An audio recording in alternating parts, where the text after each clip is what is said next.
গত গত ৯ বছরে ৩,০০৫ দিনের তথ্য উপাত্ত আমরা বিশ্লেষণ করেছি জি। ক্যাপসের আন্ডারে, এবং সেখানে আমরা দেখেছি মাত্র ৪৯ দিন ঢাকার মানুষ নির্মল বায়ু, পরিবেশ অধিদপ্তর যাকে বায়ুমান সূচক ০ থেকে ৫০ এর ভিতরে নির্মল বায়ু বলেছে, সেই আচ্ছা। নির্মল বায়ু সেবন করার সুযোগ পেয়েছে।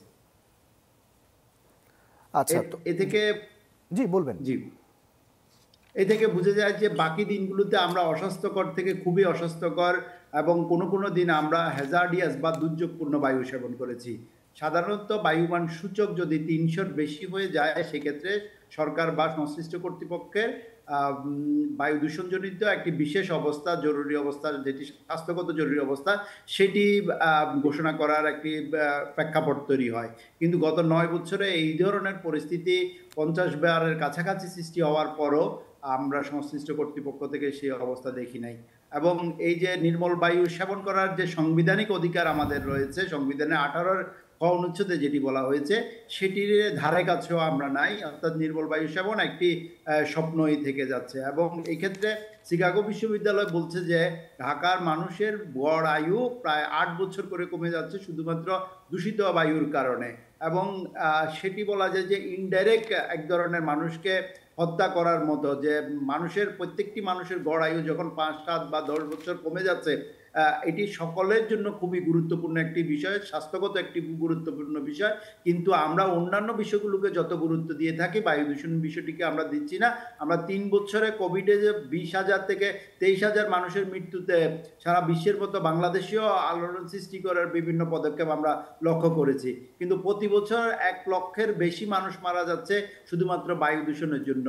সেটিকে আমরা তত বেশি গুরুত্ব সহকারে এই পর্যন্ত কোনো সরকারকে আমরা গুরুত্ব দিতে দেখি না, এবং সাম্প্রতিককালেও আমরা এই বছরের যে বায়ু হুম। দূষণের ঊর্ধ্বমুখী প্রবণতা রয়েছে, তাকে কমানোর জন্য আমরা এখনো পর্যন্ত টেকসই কোনো পদক্ষেপ লক্ষ্য করছি না। ক্যাপসের পক্ষ থেকে আপনি তো ক্যাপসের চেয়ারম্যান হিসেবে দীর্ঘদিন ধরে দায়িত্ব পালন করছেন এবং আপনি যেমনটি বলছিলেন যে বিগত ৯ বছরে আপনারা যে গবেষণায় দেখেছেন ভয়াবহ এবং প্রায় ৫০ বারেরও অধিক যে স্কোরের কথা বলছেন যেটি মানে অত্যন্ত ভয়াবহ, এবং গড় আয়ের বিষয়েও বলছেন যে ৮ বছর কমে যাচ্ছে, যেটি ইন্টারন্যাশনালি গবেষণা হচ্ছে। পাশাপাশি কতটা অ্যালার্মিং যে গত ৮ বছরে মাত্র ৪৯ দিন স্বাভাবিক ছিল।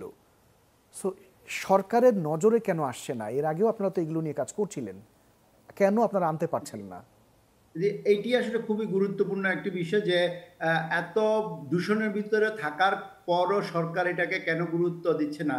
এটি না দেওয়ার কারণটি হলো বায়ু দূষণে রোড অ্যাক্সিডেন্টের মতো বা আম দুর্ঘটনা কিংবা কোনো সংঘর্ষে বা অগ্নি দুর্ঘটনার যে তাৎক্ষণিকভাবে একটি প্রতিক্রিয়া দেওয়ার সুযোগ তৈরি হয়, জনরোষ তৈরি হয়, মানুষ তাৎক্ষণিকভাবে ক্ষয়ক্ষতির শিকার হয়। এই বিষয়টি বায়ু দূষণে হয় না। এটি একটি ক্রনিক একটি বিষয় যে দীর্ঘদিন ধরে দূষিত বায়ু সেবন করতে এই ক্ষয়ক্ষতিগুলো হয়, এবং কোনো ডাক্তারই কিন্তু বলে না, যার ইভেন অ্যাজমা হয়, যার আর ফুসফুসজনিত ক্যান্সার হয়ে যাচ্ছে, বায়ু দূষণজনিত বিভিন্ন ইনফেকশন হচ্ছে, ডাক্তার প্রেসক্রিপশনে কখনোই লেখে না যে বায়ু অত্যাধিক মাত্রায় বায়ু দূষণের কারণে আপনার এটি হয়েছে।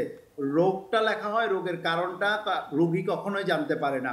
ফলে এই যে বায়ু দূষণের বিষয়টি চরমভাবে দূষিত বাতাসের ভিতরে থেকেও সাধারণ মানুষ তো বাদে দিলাম, শিক্ষিত মানুষরাও কিন্তু নজর আন্দাজ করতে পারে না। এটি আমাদের ইনডোরের যে দূষণ আছে, গৃহস্থলীয় দূষণ যেমনও, তেমনিভাবে আমাদের আউটডোর বা অ্যাম্বিয়েন্ট ইন্ডাস্ট্রিয়াল দূষণ বা অকুপেশনাল দূষণ সব ক্ষেত্রে এটি হয়ে থাকে। যে কারণে আমরা সামষ্টিকভাবে সরকারকে এমন কোনো চাপে ফেলতে পারি না যে বায়ু দূষণ নিয়ন্ত্রণ করার জন্য সংশ্লিষ্ট কর্তৃপক্ষ জোরালো কোনো ভূমিকা গ্রহণ করবে।